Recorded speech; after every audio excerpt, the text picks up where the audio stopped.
So, hi guys! Hello guys. Ngayon, magbabasketball tayo. Ilang beses na ako pinilit ni Kuya Pure Health na magbasketball eh. Ilang beses niya ako inaakit. Kasi, tagal na daw akong hindi naglalaro. Yun. Ngayon, naakit niya ako at papahiramin niya daw akong sapatos. Salamat Kuya Pure. Love you. Love you, love. Yung pang-basketball ko kasing ginagamit dati, masyado madulas kaya hindi na ako naglalaro. Ayan. So, guys, ready lang natin ang gamit natin. Mga dala natin, sando, wallet, tissue, tapos battery,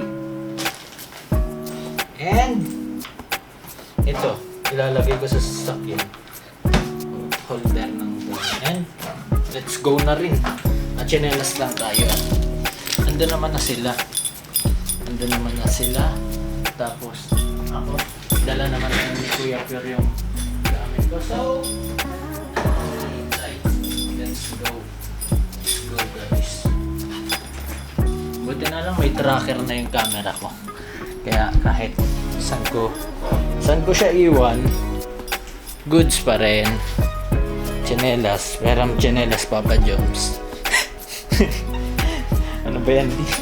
Kahit chinelas wala ka. Meron po kasi akong chinelas guys.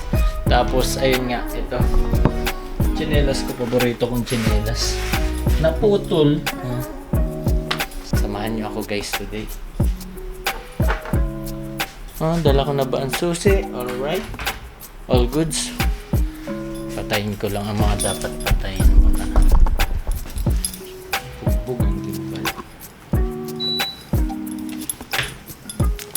Thank you nga po pala kanina. May na-receive po ako from Ma'am Mary Jessie Lahera Villas. Thank you so much po. Nagustuhan ko po ito. At ang laman po nito ay bracelet kulay gold. And this one is Kalinga Prab bracelet. Familiar naman po kayo dito guys. Sobrang ganda, solid. Thank you so much po Ma'am Amani. Thank you. Thank you po. So tara, let's go guys. Oh!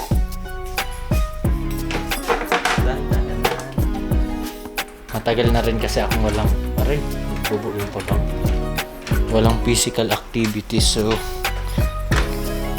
kailangan natin magpapawis ng konti at naghahabol na ang aking tiyan. Malaki na. Ben, ito ka nga muna. Sarahan ko lang. Ayan guys.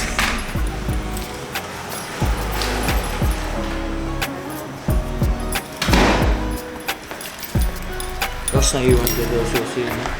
All goods in the hoods. Let's go. Kasama rin natin si Eds. Babasketball din siya eh.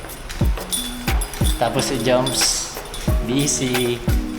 May surprise siya. Panoorin nyo na lang sa kanyang channel guys. Naisipan ko lang mag-vlog ngayon kasi wala lang. Upload. Alam niya na. DOS is here. Dito na ako guys. Kaso parang bigla akong nahiya mag-vlog. Nandito pa ako sa sasakyan. Parang medyo show off kasi itong gear ko, itong camera. Ang laki masyado. Hello! Dumating bro. Vlog mo? Wow! Lakas ah! Show off na eh. Ang laki masyado ng camera. Parang may vlog tayo dito ng Bro. Pamalakasan na. Malakasan yan bro, ha? Wait lang. May gimbal bro. Ano isa? Masyado bang malaki bro? Oo, baka isa na kami. Sino naglaro kanina? Coach? Katapos pa lang yata eh. Laro tayo.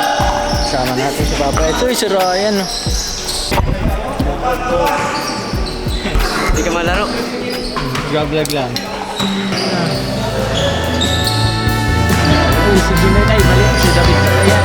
Sala.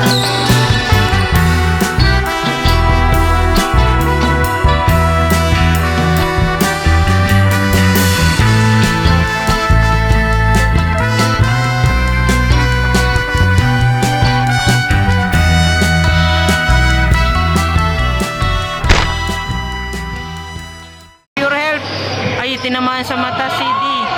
July 10, 2025 naganap ang aksidente na to sa isang basketball game ng Kalingap. Magkakampi sa laro si Pure Help at si D. Huwag ka matutulog ha. Pero sa hindi inaasahang pangyayari, natamaan si D ng kamao sa kanyang pag-rebound na nagresulta ng fracture sa kanyang ilong. At dahil nga sa fracture na to ay kinailangan siyang operahan. May nangyari pa na hindi maganda si Eddie sa basketball. Sige. Bawal naman si Mr. D. Minsan lang ang laro na dahil pa bro. Kalingap Rap, di pababayaan si D. Hindi yung pababayaan si D. Namiss ko na din pa rin si D talaga. Hanggang kasama si D guys eh. Ito lang. Ayos po si kasama yan. Ano din po siya. Malaking tulong din po sa akin. Totoo. Kasama po si Mr. D sa kanyang laban ngayon.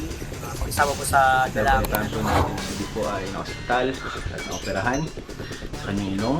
Napasugod nga po tayo dito sa bahay nila Papa Job, sa apartment po nila D. Kapatid po natin si Kalingap DN, syempre, hindi din po natin gusto yung nangyari, hindi din po natin inaasahan yun. Yun lang lagi pong sinasabi sa kanya na, don't worry bro, magiging okay din lahat. Pray tayo lagi, and lakasan mo yung loob. Malaga dito, nagtutulungan tayo.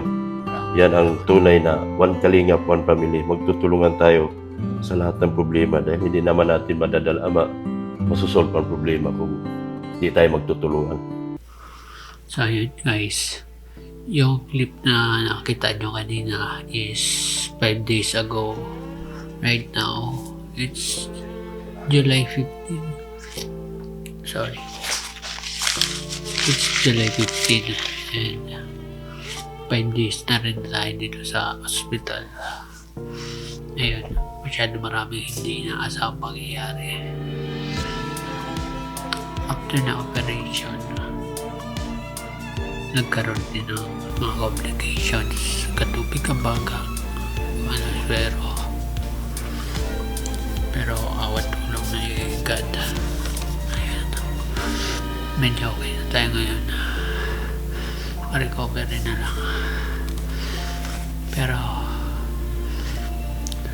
sa ngayon sa bibig pa rin tayo humihinga.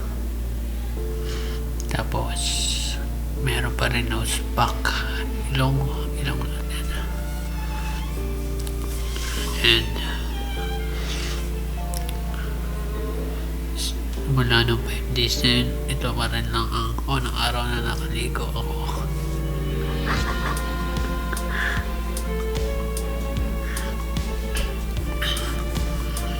Thank you so much po. Maraming salamat po sa patuloy na sumusuporta, nagdasal para sa akin, nag-alalay, sa mga nagpahatid, na-receive ko po. Thank you so much po. And right now, konti na lang po ang iniipon para maka-fully discharge na tayo. And yung pagpapahinga, konti pahinga na lang rin siguro by Friday. Pwede naman matanggal yung nose pocket, pahinga na lang ulit hanggang sa observation ni Doc. Hindi ko naman napapabain ng clip na ito guys. Soon dugsugan ko na itong video na ito at kailangan pa rin natin yun ng konting pahinga. As you can see, medyo nahihirapan pa ako ngayon magsalita and hindi ko rin ikakwento ng buong detalye sa inyo gawa ng ngayon ang pinagkagalingan pa lang ng hangin is bibig, kaya parang naghabol pa rin ako ng hinga pag nagkakwento. Hi guys, bilis na transformation natin. Tadlokid na yung skin tone, tapos sobra tayo namayat in just 6 days. Pero ngayon palabas na kami. Medyo natagalan dito sa hospital, pero ngayon palabas na kami. Para ako nakakulong dito eh. nagkakalaya na rin. Pero with those moments na tahimik, daming realizations.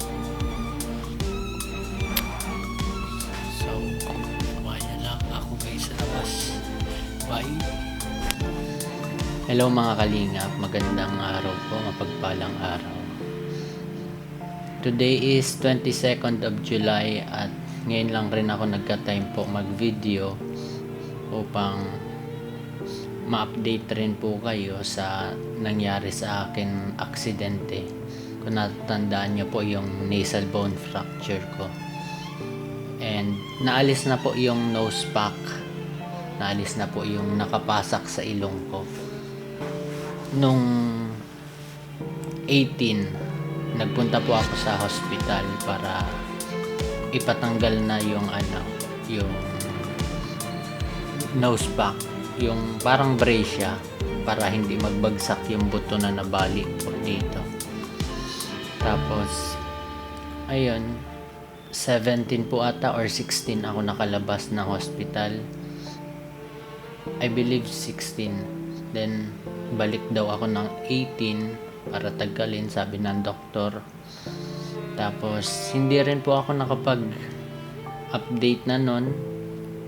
Nung pagkalabas ko, inabot tayo ng 4th day ko na po ata ito na walang or 3rd day na walang nakapasak sa ilong. Haba po pala nun, ganito kahaba yung nakapasak sa ilong ko.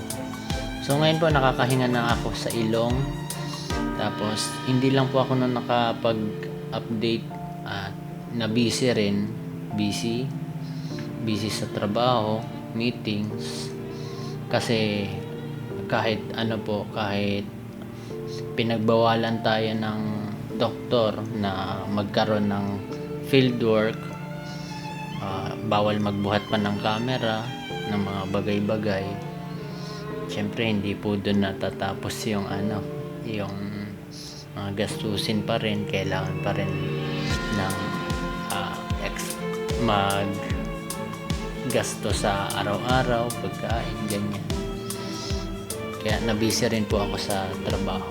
Ang ginawa ko po is balik po ako sa digital marketing, tapos freelance editing para at least meron income pa rin, hindi pa rin natitigil. Hindi naman kasi nahihinto doon yung buhay natin sa aksidente. Tuloy-tuloy po yun. Siyempre tuloy-tuloy rin ang gastos. Pahinga lang sa pagbubuhat ng yan sa fieldwork. 1% na lang pala yung battery ng camera. Ito lang po. Palitan ko ng battery. Nakapagpalit na tayo ng battery.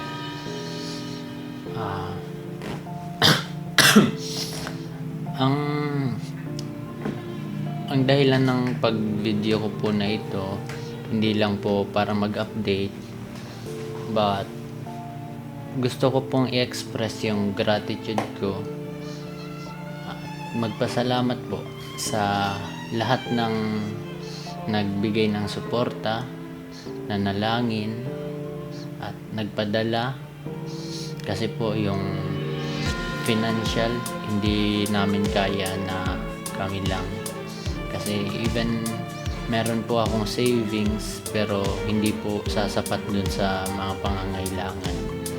And isa pa po, gusto ko rin po mag-sorry kasi hindi ko na po maiisa-isa yung pagpapasalamat ko, kasi mula po nung nasa ospital po ako, mula po nung inoperahan, sobrang high ko po noon, gawa ng sa anesthesia daw po ata yun nung pinatulog ako.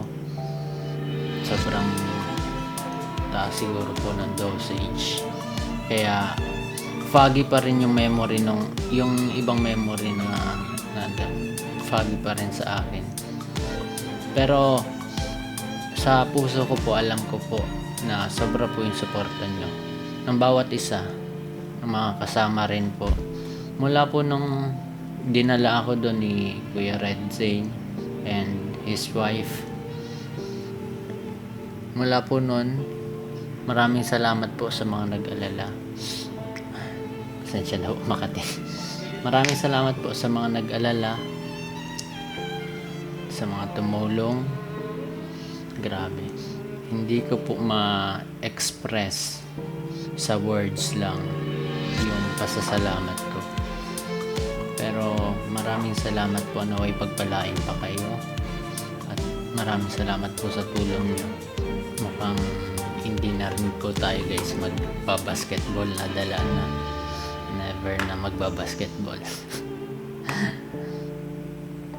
Pero salamat pa rin po sa Diyos, ano. At kahit ganun nga mga nangyari, ngayon nakaka-recover na.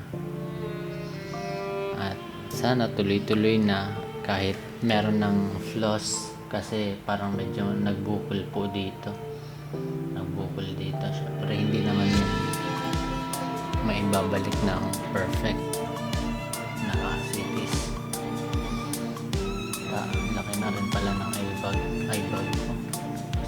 Laki rin daw po ng pinayat ko. Ang dami nagsasabi.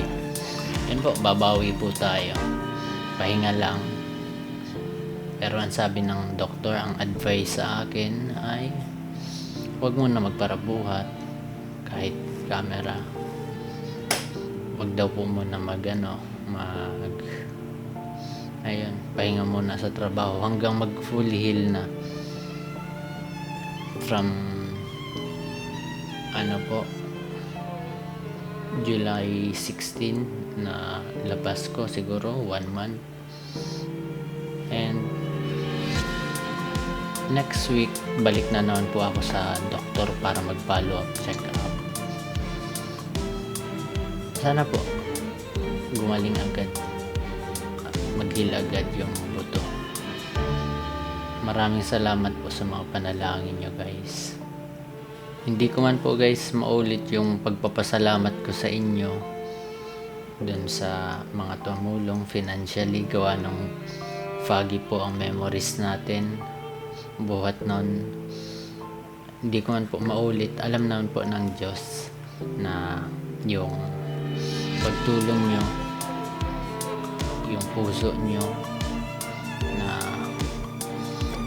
mabuting puso, naway gantihin po kayo ng Diyos. Sabi nga po sa Bicol word, meron po kami ditong praise na ginagamit pag nagpapasalamat. Gusto ko lang pong i-share sa inyo kasi ang cool po, yun, parang unique siya para sa akin kasi yung pagpapasalamat na yun, ang sinasabi po dito sa praise namin is Diyos mabalos. Ibig sabihin po nun, mabalos, parang maganti, mabawi. Diyos ang mabalos. Diyos mabalos po.